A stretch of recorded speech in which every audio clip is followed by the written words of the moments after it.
ఇటమైంది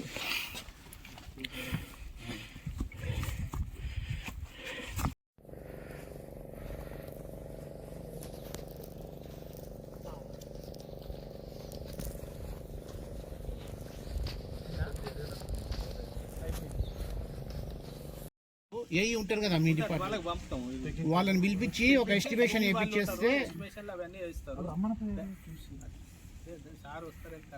సరే సరే. నేను అనేది ఏంటంటే మళ్ళీ మీరు చూసి రాకపోయినా మీరు చూసి దీన్ని పూర్తి ఎస్టిమేషన్ ఇవ్వండి. మళ్ళీ దాన్ని ఏ రకంగా కడితే స్ట్రాంగ్ ఉంటుందో మంచిగా ఎస్టిమేషన్ ఇవ్వండి. ఎంత అవుతుంది దీని యొక్క చారిత్రక నేపథ్యం తెలియజేస్తే ఇవ్వండి.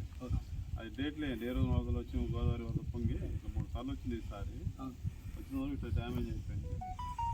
ఇది తెలంగాణ, ఆంధ్ర, ఛత్తీస్గఢ్, ఒడిశా. శివరాత్రి అప్పుడు జనం ఇటు నుంచి వస్తారు, ఇటు నుంచి మొత్తం పడుతుందండి.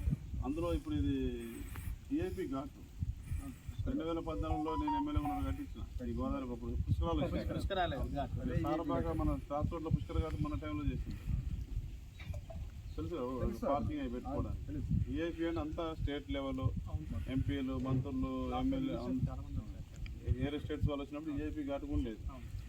రాష్ట్రపతి గారు కూడా ఇక్కడ దగ్గరున్నా.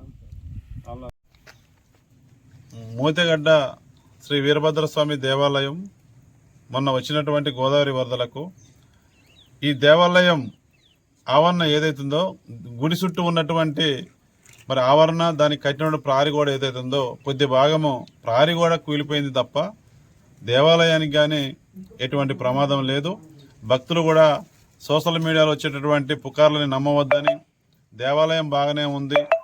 ఆ ప్రహరీ గోడ కట్టినటువంటి కొంత భాగము మరి ఆ వచ్చినటువంటి గోదావరి వరదల వలన కుంగిపోయి పడిపోయింది. దాన్ని పునరుద్ధరణ చేయడం జరుగుద్ది. దేవాలయం బాగానే ఉంది. దేవుడు కూడా ఇప్పుడు సందర్శించాం.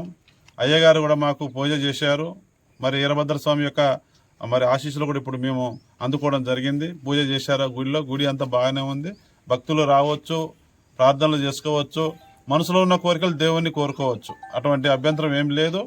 ఈ సోషల్ మీడియాలో వచ్చేటటువంటి కబుర్లు ఎవరు నమ్మవద్దని, ఏదైతే ప్రహరీ గోడ కుంగిపోయిందో కొద్ది రోజుల్లోనేది మరి దాని యొక్క ఎస్టిమేషన్ తయారు చేయమని చెప్పినారు ఇప్పుడు అధికారులకు.